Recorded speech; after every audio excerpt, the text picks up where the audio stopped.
Hello दोस्तों, नमस्कार। स्वागत है ध्रुव कोचिंग क्लासेस में। टॉक्स विद सीएमए शोज में नेक्स्ट जो हमारे आज के खास मेहमान हैं सीएमए अमित कुमावत जी।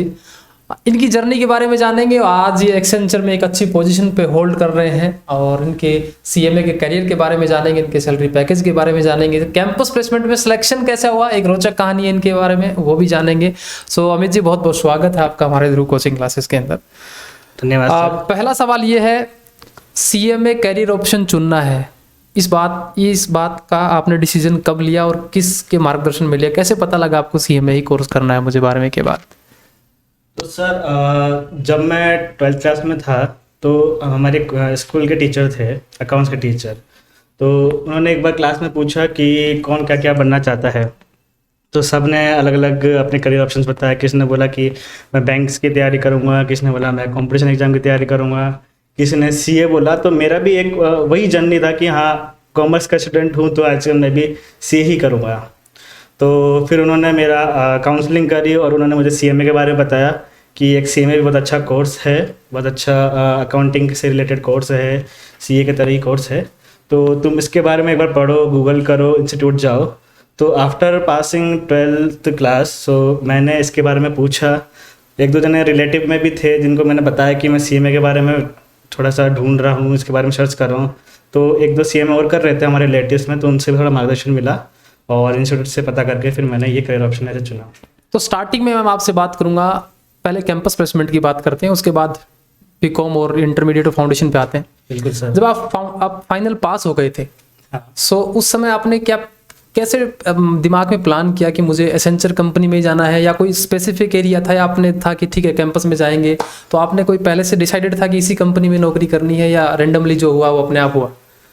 ऐसा नहीं है, पहले से प्री डिसाइडेड तो कुछ भी नहीं था। जैसे ही रिजल्ट आया 4th ग्रुप का, मैंने लास्ट अटेम्प्ट दिया फाइनल का, तो काफ़ी खुशी थी कि हाँ मेरा सीएमए हो गया। देन उसके बाद में सेकंड जैसे पास हो जाते तो हर स्टूडेंट सोचता है कि कैंपस नेक्स्ट स्टेप क्या है, अपना कैंपस है, जॉब लेनी है, कैंपस क्रैक करना है। तो वही कैंपस की तैयारी करी, कोचिंग मतलब पर्सनल डेवलपमेंट की क्लासेस वगैरह ली, क्योंकि मैं हिंदी मीडियम से हूँ तो मस्ट नीडेड थी। तो हमने ये क्लासेस वगैरह ली। उसके बाद में कैंपस की एक होती है कि शॉर्ट लिस्टिंग होती है। तो मेरा तो ये था कि गवर्नमेंट कंपनी शॉर्ट लिस्टिंग आ जाए तो बहुत अच्छी बात है। तो मेरी 4-5 कंपनीज में, जैसे कि IOCL के अंदर, एक्सेंचर के अंदर, ITC फूड के अंदर और 2-3 और कंपनीज थी जिनमें मेरी शॉर्ट लिस्टिंग आई। तो स्टार्टिंग में जैसे आपने एसेंचर में जब इंटरव्यू दिया तो वहाँ की कुछ बातें बताइए, और स्टार्टिंग पैकेज क्या था, और आज के दिन आपकी कितने साल की नौकरी हो गई और कितना ग्रोथ आपके, कितना ग्रोथ अब तक हासिल कर चुके हैं? So after clearing my this CMA, so campus placement के थ्रू मेरा एक्सेंचर में हुआ था और एज ए स्टार्टिंग पैकेज मुझे 7.17 लाख रुपीज़ उन्होंने ऑफर किया था इन 2018 के अंदर। और करंटली आप जानते ही कि मैं 15 लाख के पैकेज पे हूँ अभी। ये जो ग्रोथ हुई है अभी, मतलब आप 7 से लेके 15 तक की जो यात्रा रही है, आजकल एक क्वेश्चन काफी चल रहा है कि सीएमए की वैल्यू घट गई है। तो मतलब इस बात का क्या जवाब देना चाहेंगे कि ठीक है 1-2 अटेम्प्ट, क्योंकि इंस्टीट्यूट में काफी अब कुछ मिस मैनेजमेंट का केस देखने को मिला था, क्या कॉर्पोरेट लेवल पे सीएमए की वैल्यूज आज के दिन है एसेंचर जैसी कंपनीज, कंसल्टिंग कंपनीज के अंदर? बिल्कुल है सर। कोई भी कंपनी CA CMS के बीच में डिफरेंस क्रिएट नहीं करती है। उनके लिए सब एक तरीके से ही है। आप एक्सेंचर कंपनी में जाएंगे एज ए CA जाएंगे या CM जाएंगे, सबका सेम पैकेज पे ही होता है, किसी का डिफरेंट पैकेज नहीं होता है। इंटरव्यू के अंदर आपसे क्या क्या क्वेश्चंस पूछे गए? एक्चुअली मेरी जो इंटर आर्टिकलशिप हुई थी, सो वो मेरी पूरी कॉस्टिंग के बेस पे हुई थी, क्योंकि मैंने कॉस्ट अकाउंटिंग फर्म ज्वाइन करी थी एज ए ट्रेनी। सो मेरा जो रिज्यूमे था वो उसमें पूरा कॉस्टिंग के बारे में ही डिफाइंड था एक्चुअली, जो मैंने कॉस्ट ऑडिट वगैरह करी थी रिगार्डिंग। तो मैक्सिमम क्वेश्चन मेरे जो थे वो कॉस्टिंग से रिलेटेड थे, कुछ क्वेश्चंस डायरेक्ट टैक्स से रिलेटेड थे और कुछ ऐसे जनरल क्वेश्चंस भी थे अकाउंटिंग से रिलेटेड। एक फनी सा इंसिडेंट है आपके अभी अग्रवाल के बैच के साथ में। तो आप देने इंटरव्यू किसी और कंपनी में गए थे, फिर आपका एसेंचर में बाय डिफॉल्ट, वो स्टोरी जरा एक बार साझा करेंगे हमारे साथ?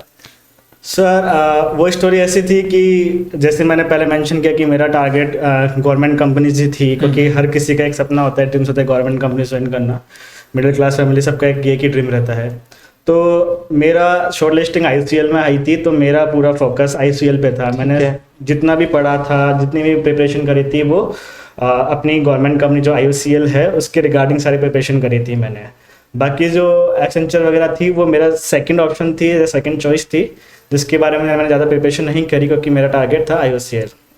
तो हुआ क्या, ऑन द कैंपस डे हमने इंटरव्यू स्टार्ट हुए तो सब नर्वस थे कि क्या होगा कैंपस में। वो जनरली सबके माइंड में आता ही है, सब रहते ही हैं। बट पहला इंटरव्यू दिया था मैंने ITC फूड का, जो फर्स्ट राउंड मेरा बहुत ही इंटरेस्टिंग हुआ था। तो उस ITC फूड के इंटरव्यू के कोई 2-3 क्वेश्चंस बताएंगे जो इंटरव्यू में पूछे गए थे उस समय? जो क्वेश्चंस थे वो रिलेटेड टू अकाउंटिंग थे। उन्होंने कुछ जर्नल एंट्रीज मुझे लिखने को बोली थी ऑन एक पेपर और पेन दे के, और उसने बोला कि ये ऐसे अकाउंट एंट्रीज आपको लिखनी है, तो उसके अकाउंट एंट्रीज लिखो। और कुछ ऐसे जनरल क्वेश्चंस भी थे, why we should hire you, like general. उन्होंने पहले HR राउंड बाद में होता है, पर उसमें स्टार्टिंग में पहले ही पूछ लिया था। ठीक है। कि why do you want to join the company ITC फूड, व्हाट तुम क्या जानते हो ITC फूड के बारे में, ये सब पूछ के फिर उन्होंने सीधे अकाउंटिंग के क्वेश्चन स्टार्ट कर दिए। देन 1-2 क्वेश्चन स्टार्ट किए। ठीक है, ITC में इंटरव्यू हुआ, उसके बाद क्या हुआ? वो फर्स्ट राउंड मेरा थोड़ा इंटरेस्टिंग था उसमें, और उन्होंने ऐसे सेलेक्ट कर लिया सेकंड राउंड के लिए। बट उसके लिए उन्होंने बोला कि थोड़ा आपको वेट करना पड़ेगा। तो इसी बीच मैं थोड़ा सा बाहर आया इंस्टीट्यूट के। तो मेरा एक फ्रेंड था अभी अग्रवाल, जो जिसके साथ में हम कैंपस में मिले थे। तो वो एक्चुअली उन्होंने मुझे बोला कि मेरा सिलेक्शन हो गया एक्सेंचर में। तो जस्ट इंटरव्यू हमारे स्टार्ट हुआ था 10 बजे के करीब, और 10:30 बजे उसने हमको ये सब बताया कि उसका विदिन 30 मिनट्स के अंदर सिलेक्शन भी हो गया। सो वी आर लाइक, अरे अभी तो 30 मिनट्स ही हुआ है, हमारे तो एक ही राउंड हुआ, आप सिलेक्ट भी हो गए। हमने पूछा उससे कि कौन सी कंपनी में इंटरव्यू दिया, तो बोला एक्सेंचर में मेरा सिलेक्शन हो गया। तो हमने बोला ठीक है, हम भी जाके आते हैं एक बार। तो आपकी शॉर्ट लिस्टिंग नहीं थी एसेंचर कंपनी में? नहीं, हमारी शॉर्ट लिस्टिंग थी, बट मेरा पूरा प्रिपरेशन था वो IUCL के लिए। ओके, ठीक है। मुझे उसके जॉब डिस्क्रिप्शन में क्या था वो क्लियरली पता नहीं था। ठीक है। ठीक है, तो हम गए एक्सेंचर में, हमारा टेक्निकल राउंड के लिए बुलाया उन्होंने। हम टेक्निकल राउंड के लिए गए। जो उस इंटरव्यू में मेरा जितना भी क्वेश्चंस वगैरह थे बहुत ही टेक्निकल लेवल पे, मतलब कॉस्टिंग से रिलेटेड ही थे कि क्या ऑडिट के एनालिसिस क्या होते हैं, कॉस्ट ऑडिट कैसे करते हैं, किसी कंपनी को तुम ऑडिट करने जा रहे हो तो क्या उसके की फैक्टर्स हैं कि तुम उसके बेस पर उसकी कॉस्टिंग जनरेट करोगे। इंटरव्यू हिंदी में हुआ था कि इंग्लिश में हुआ था? कंप्लीट इंटरव्यू जो था वो इंग्लिश में था मेरा। ओके, और क्या क्या सवाल पूछे गए थे? और उन्होंने एक सिनेरियो बेस पे भी क्वेश्चंस पूछते हैं कि like this is the product, एक बोतल है, so how would you do the costing for this, कैसे आप इसकी कॉस्टिंग करेंगे, क्या क्या इसमें रॉ मटेरियल लगा है, क्या क्या इसका रॉ मटेरियल कैसे कंज्यूम हुआ है, कंज्यूम करने से लेकर कौन सी डायरेक्ट कॉस्ट है, कौन सी इनडायरेक्ट कॉस्ट है, ये सब उन्होंने पूरा सिनेरियो बेस पे क्वेश्चंस पूछा था। ठीक है, इंटरव्यू में और क्या क्या बातें हुई? फिर उसके बाद में टेक्निकल राउंड अच्छे से क्लियर हुआ। देन उसके बाद में मेरा फाइनल राउंड था HR राउंड। सो HR राउंड में तो नॉर्मली जो क्वेश्चंस होते हैं कि तुम एक्सेंचर के बारे में क्या जानते हो, क्यों इसको ज्वाइन करना चाहते हो, ये सब क्वेश्चन हुआ। तो लास्ट में क्वेश्चन था कि why should we hire you, हम आपको क्यों हायर करें, ऐसा क्या है एक्सेंचर के, मतलब तुमने क्या देखा एक्सेंचर में। ठीक है, तो मेरे को जॉब डिस्क्रिप्शन एक्चुअली क्लियरली पढ़ के नहीं गया था टू बी ऑनेस्ट। तो मैं इसे CMA ज्वाइन कर रहा हूँ, तो आई एम एक्सपेक्टिंग लाइक मेरे को कॉस्टिंग का ही काम मिलेगा। ठीक है, तो मैंने कॉस्टिंग के बारे में बताया कि ये मेरे एस्पिरेशंस है कॉस्टिंग से, और I am looking for this in this company. तो वो थोड़े से शॉक में आ गए कि कैसा जवाब हो गया। हाँ, तो उन्होंने बोला कि आपने जॉब डिस्क्रिप्शन पढ़ा है एक्सेंचर का। तो आई वॉज वेरी हॉनेस्ट, तो मैंने बोला कि क्लियरली मुझे नहीं पता जॉब डिस्क्रिप्शन। तो उन्होंने बोला कि आप बाहर जाइए 5 मिनट। वो मेरा लकीस्ट मूवमेंट था कि क्योंकि कोई भी अगर आपके जॉब डिस्क्रिप्शन पढ़ के नहीं जा रहे हो तो वो डायरेक्टली मतलब आपको फायर भी कर सकते हैं। बट उन्होंने बोला कि आप बाहर जाइए, जॉब डिस्क्रिप्शन पढ़ के आइए 5 मिनट में, फिर हम आपसे बात करते हैं आगे वापस। तो मैं बाहर गया, जॉब डिस्क्रिप्शन पढ़ा। देन उसके बाद मैं वापस आया अंदर और उनको बताया ऐसा ऐसा है जॉब डिस्क्रिप्शन में। तो उन्होंने पूछा कि आप बताइए कि आप कंपनी ज्वाइन करना चाहते हैं कि नहीं चाहते हो। तो अपन तो पता ही है, सब कुछ सीख के गए थे कि कुछ भी हो ना तो करना ही नहीं है, ना तो करना नहीं है किसी कंपनी को। तो ठीक है, हमने बोल दिया कि हाँ, इस प्रकार आपका सिलेक्शन हो गया। फाइनली उन्होंने फिर सिलेक्ट कर लिया। तो जब आपका सिलेक्शन हुआ तो फर्स्ट लोकेशन क्या थी आपकी? मेरी फर्स्ट लोकेशन उन्होंने पुणे दी थी, पुणे महाराष्ट्र। तो पुणे पे वहाँ पे जब आप जिस दिन आपने ज्वाइनिंग की तो आपको काम तो आता नहीं था पहले दिन। तो वहाँ पे जो ट्रेनिंग का सिस्टम रहता है, काम सिखाने का जो सिस्टम रहता है, जो ट्रेनिंग इंडक्शन प्रोग्राम रहता है, आपका कितने दिन का हुआ था? हमारा इंडक्शन प्रोग्राम तो था 7 डेज का, बट हमारी स्पेशल LCT बैच की ट्रेनिंग्स होती है वो 1 महीने तक चली थी, जिसमें आपको SAP जैसे हमारी प्रोफाइल थी SAP की, तो उन्होंने पूरे SAP का बेसिक हमको सिखाया था वहाँ पे। ठीक है, तो एक्सेंचर के अंदर काफ़ी अच्छी प्रोसेस है कि कोई भी फ्रेशर ज्वाइन करता है तो उसे इनिशियली कुछ ट्रेनिंग्स प्रोवाइड की जाती है। ओके, तो आपने जो CMA करिकुलम में पढ़ा और जो अभी जो जॉब के अंदर करने को मिल रहा है, कितना % आप मानते हैं कि अपना जो सिलेबस है वो प्रैक्टिकली अप्लाई हो पाता है? थ्योरेटिकल की बुक्स की नॉलेज और रियल कॉर्पोरेट वर्ल्ड की नॉलेज बहुत डिफरेंट रहती है, बट बेस जो रहता है, बेसिक जो रहते हैं वो सेम रहते हैं। मेरी जो प्रोफाइल है वो है बिजनेस प्लानिंग एंड कंसोलिडेशन के अंदर, जिसमें पूरी प्लानिंग का और कंसोलिडेशन का रहता है। ठीक है, तो ऑब्वियसली आपको प्लानिंग से रिलेटेड बजटिंग, फोरकास्टिंग, ये सब चीज़ की नॉलेज होनी चाहिए और कंसोलिडेशन की नॉलेज होनी चाहिए। वही चीज़ आपको फिर करनी है सिस्टम के अंदर, SAP के अंदर। तो आई कैन लाइक मैं बोल सकता हूँ कि हाँ 60 to 70% मेरी नॉलेज यूज हो रही है। CMA as a career growth MNC companies के अंदर क्या, मतलब आज के दिन अगर कोई नया बच्चा CMA ज्वाइन करना चाहे, हाँ, तो पहला सवाल ये होता है कि सर कैंपस प्लेसमेंट के बाद में क्या जॉब प्रोफाइल मिलेगा? तो एक जॉब प्रोफाइल तो SAP का है ही है, करेक्ट है। क्या आप कुछ और बता सकते हैं कि बाकी MNC कंपनीज में SAP के अलावा क्या क्या प्रोफाइल्स हैं जिसमें CMA को फिट किया जा सकता है या CMA नौकरी कर रहे हैं इसके अंदर? हाँ, ऐसे बहुत सारी प्रोफाइल्स अभी क्रिएट हो रही है। लाइक पहले था कि कौन सी फंडिंग होती है वो, हेज फंडिंग। हाँ, हेज फंडिंग। जो हेज फंडिंग जो होती है उसके अंदर सब CA ही लोग जाते थे, पर आजकल मैं देख रहा हूँ कि जैसे बड़ी बड़ी कंपनीज है वो CMS को भी हायर कर रही है फंड अकाउंटिंग के अंदर।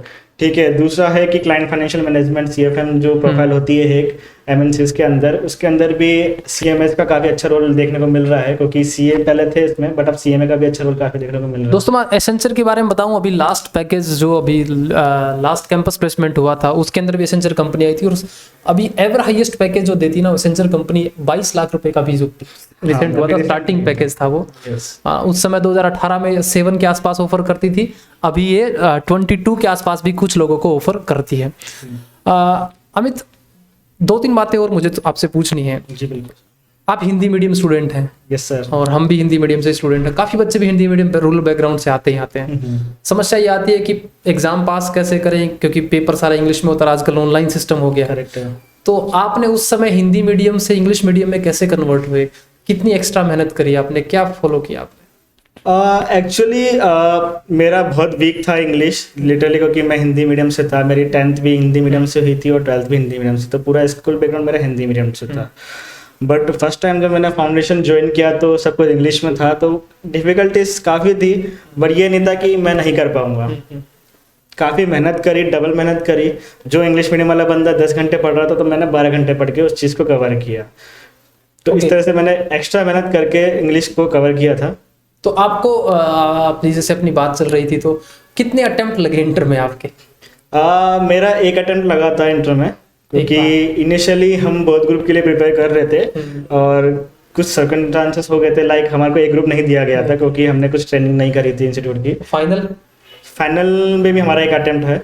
एक अटेम्प्ट है? हाँ, दोनों, इंटर में एक अटेम्प्ट है, फाइनल में भी एक अटेम्प्ट है। तो कैरियर ग्रोथ में अटेम्प्ट फर्क रखते हैं या अटेम्प्ट सिर्फ कैंपस प्लेसमेंट में ही फर्क रखते हैं? कैंपस प्लेसमेंट में भी इतना नहीं बोलूंगा, बस शॉर्ट लिस्टिंग में कह सकता हूँ कि वहाँ पे थोड़ा इम्पैक्ट करता है, क्योंकि हर कंपनी का चॉइस रहता है कि बेस्ट टू बेस्ट हमारे पास आए।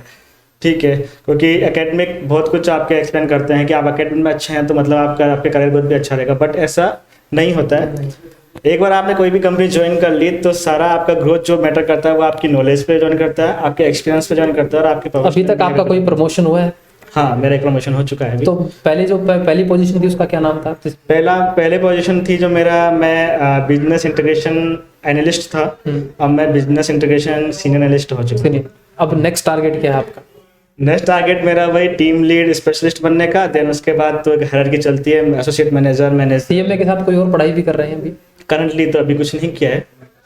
अभी कोई प्लान किया है या सिर्फ अपना? अभी तो मेरा जो फोकस है तो IT कंपनी में ज़्यादा, और IT रिलेटेड हूँ मैं SAP में, तो अभी मैं डिफरेंट सर्टिफिकेशन चल रहे हैं SAP में। अभी मैं रिसेंटली SAP एनालिटिक्स क्लाउड का प्लानिंग का सर्टिफिकेशन किया है और AWS सर्टिफिकेशन ऑलरेडी मेरा हो चुका है। तो ऐसे ही इसी IT से रिलेटेड मेरे सर्टिफिकेशन इन लाइन है। पहली सैलरी जब मिली थी कितनी खुशी हुई?